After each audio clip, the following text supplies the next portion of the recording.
The Secret Garden, Chapter 16. "I won't," said Mary. They found a great deal to do that morning, and Mary was late in returning to the house and was also in such a hurry to get back to her work that she quite forgot Colin until the last moment. "Tell Colin that I can't come and see him yet," she said to Martha. "I'm very busy in the garden." Martha looked rather frightened. Miss Mary," she said, "it may put him all out of humour when I tell him that." But Mary was not as afraid of him as other people were, and she was not a self-sacrificing person. "I can't stay," she answered. "Dickon's waiting for me." And she ran away. The afternoon was even lovelier and busier than the morning had been. Already nearly all the weeds were cleared out of the garden, and most of the roses and trees had been pruned or dug about. Dickon had brought a spade of his own, and he had taught Mary to use all her tools, so that by this time it was plain that though the lovely wild place was not likely to become a gardener's garden, it would be a wilderness of growing things before the springtime was over. "There'll be apple blossoms and cherry blossoms overhead," Dickon said, working away with all his might. "And there'll be peach and plum trees in bloom against the walls, and the grassel will be a carpet of flowers." The little fox and the rook were as happy and busy as they were, and the robin and his mate flew backward and forward like tiny streaks of lightning. Sometimes the rook flapped his black wings and soared away over the treetops in the park. Each time he came back and perched near Dickon and cawed several times, as if he were relating his adventures, and Dickon talked to him just as he had talked to the robin. Once, when Dickon was so busy that he did not answer him at first, Soot flew on to his shoulders and gently tweaked his ear with his large beak.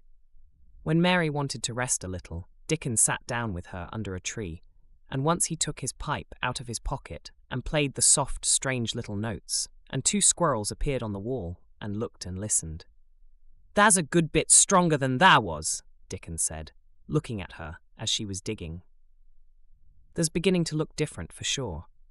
Mary was glowing with exercise and good spirits. "I'm getting fatter and fatter every day," she said quite exultantly. "Mrs. Medlock will have to get me some bigger dresses. Martha says my hair is growing thicker.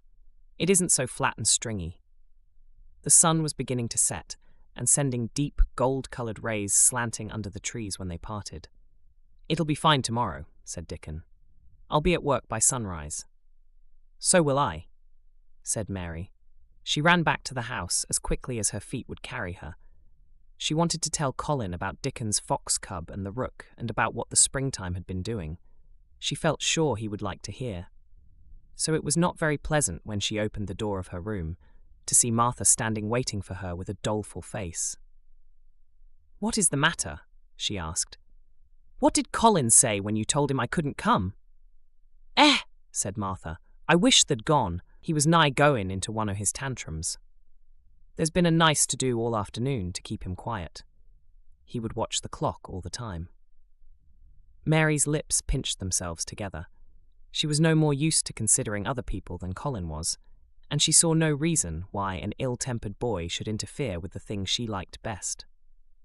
She knew nothing about the pitifulness of people who had been ill and nervous, and who did not know that they could control their tempers, and need not make other people ill and nervous too. When she had had a headache in India, she had done her best to see that everybody else also had a headache, or something quite as bad. And she felt she was quite right. But of course now she felt that Colin was quite wrong. He was not on his sofa when she went into his room. He was lying flat on his back in bed, and he did not turn his head toward her as she came in. This was a bad beginning, and Mary marched up to him with her stiff manner. "Why didn't you get up?" she said. "I did get up this morning when I thought you were coming," he answered without looking at her. "I made them put me back in bed this afternoon. My back ached, and my head ached, and I was tired. Why didn't you come?" "I was working in the garden with Dickon," said Mary. Colin frowned and condescended to look at her. "I won't let that boy come here if you go and stay with him instead of coming to talk to me," he said. Mary flew into a fine passion. She could fly into a passion without making a noise. She just grew sour and obstinate and did not care what happened. "If you send Dickon away, I'll never come into this room again," she retorted. You'll have to if I want you, said Colin. I won't, said Mary. I'll make you, said Colin. They shall drag you in. Shall they, Mr. Rajah? Said Mary fiercely. They may drag me in, but they can't make me talk when they get me here. I'll sit and clench my teeth and never tell you one thing. I won't even look at you. I'll stare at the floor. They were a nice agreeable pair as they glared at each other. If they had been two little street boys, they would have sprung at each other and had a rough and tumble fight. As it was, they did the next thing to it. You are a selfish thing, cried Colin. What are you? Said Mary. Selfish people always say that. Anyone is selfish who doesn't do what they want. You're more selfish than I am. You're the most selfish boy I ever saw. I'm not, snapped Colin. I'm not as selfish as your fine Dickon is. He keeps you playing in the dirt when he knows I am all by myself. He's selfish, if you like. Mary's eyes flashed fire. He's nicer than any other boy that ever lived, she said. He's like an angel. It might sound rather silly to say that, but she did not care. A nice angel, Colin sneered ferociously. He's a common cottage boy off the moor. He's better than a common Rajah, retorted Mary. He's 1,000 times better. Because she was the stronger of the two, she was beginning to get the better of him. The truth was that he had never had a fight with anyone like himself in his life, and upon the whole, it was rather good for him, though neither he nor Mary knew anything about that. He turned his head on his pillow and shut his eyes, and a big tear was squeezed out and ran down his cheek. He was beginning to feel pathetic and sorry for himself, not for anyone else. I'm not as selfish as you, because I'm always ill, and I'm sure there is a lump coming on my back, he said, and I am going to die besides. You're not, contradicted Mary unsympathetically. He opened his eyes quite wide with indignation. He had never heard such a thing said before. He was at once furious and slightly pleased, if a person could be both at one time. I'm not, he cried. I am. You know I am. Everybody says so.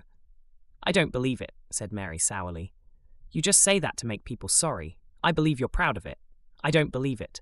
If you were a nice boy, it might be true, but you're too nasty. In spite of his invalid back, Colin sat up in bed in quite a healthy rage. Get out of the room, he shouted, and he caught hold of his pillow and threw it at her. He was not strong enough to throw it far, and it only fell at her feet, but Mary's face looked as pinched as a nutcracker. I'm going, she said, and I won't come back. She walked to the door, and when she reached it, she turned round and spoke again. I was going to tell you all sorts of nice things, she said. Dickon brought his fox and his rook, and I was going to tell you all about them. Now I won't tell you a single thing. She marched out of the door and closed it behind her, and there, to her great astonishment, she found the trained nurse standing as if she had been listening, and, more amazing still, she was laughing. She was a big, handsome young woman who ought not to have been a trained nurse at all, as she could not bear invalids, and she was always making excuses to leave Colin to Martha or anyone else who would take her place. Mary had never liked her, and she simply stood and gazed up at her as she stood giggling into her handkerchief. What are you laughing at? She asked her. At you two young ones, said the nurse. It's the best thing that could happen to the sickly, pampered thing, to have someone to stand up to him that's as spoiled as himself. And she laughed into her handkerchief again. If he'd had a young vixen of a sister to fight with, it would have been the saving of him. Is he going to die? I don't know, and I don't care, said the nurse. Hysterics and temper are half what ails him. What are hysterics? Asked Mary. You'll find out if you work him into a tantrum after this. But at any rate, you've given him something to have hysterics about, and I'm glad of it. Mary went back to her room not feeling at all as she had felt when she had come in from the garden. She was cross and disappointed, but not at all sorry for Colin. She had looked forward to telling him a great many things, and she had meant to try to make up her mind whether it would be safe to trust him with the great secret. She had been beginning to think it would be, but now she had changed her mind entirely. She would never tell him, and he could stay in his room and never get any fresh air and die if he liked. It would serve him right.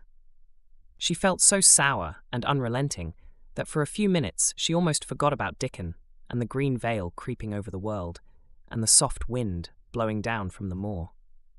Martha was waiting for her, and the trouble in her face had been temporarily replaced by interest and curiosity. There was a wooden box on the table, and its cover had been removed and revealed that it was full of neat packages. "Mr. Craven sent it to you," said Martha. "It looks as if it had picture books in it." Mary remembered what he had asked her the day she had gone to his room. "Do you want anything? Dolls, toys, books?" She opened the package, wondering if he had sent a doll, and also wondering what she should do with it if he had. But he had not sent one. There were several beautiful books, such as Colin had, and 2 of them were about gardens and were full of pictures. There were 2 or 3 games, and there was a beautiful little writing case with a gold monogram on it and a gold pen and inkstand. Everything was so nice that her pleasure began to crowd her anger out of her mind. She had not expected him to remember her at all, and her hard little heart grew quite warm. "I can write better than I can print," she said, "and the first thing I shall write with that pen will be a letter to tell him I am much obliged." If she had been friends with Colin, she would have run to show him her presents at once, and they would have looked at the pictures and read some of the gardening books and perhaps tried playing the games, and he would have enjoyed himself so much he would never once have thought he was going to die or have put his hand on his spine to see if there was a lump coming. He had a way of doing that which she could not bear. It gave her an uncomfortable, frightened feeling, because he always looked so frightened himself. He said that if he felt even quite a little lump some day, he should know his hunch had begun to grow. Something he had heard Mrs. Medlock whispering to the nurse had given him the idea, and he had thought over it in secret until it was quite firmly fixed in his mind. Mrs. Medlock had said his father's back had begun to show its crookedness in that way when he was a child. He had never told anyone but Mary that most of his tantrums, as they called them, grew out of his hysterical hidden fear. Mary had been sorry for him when he had told her. He always began to think about it when he was cross or tired, she said to herself. And he has been cross today. Perhaps he has been thinking about it all afternoon. She stood still, looking down at the carpet and thinking. "I said I would never go back again," she hesitated, knitting her brows. "But perhaps, just perhaps, I will go and see, if he wants me, in the morning. Perhaps he'll try to throw his pillow at me again, but I think I'll go."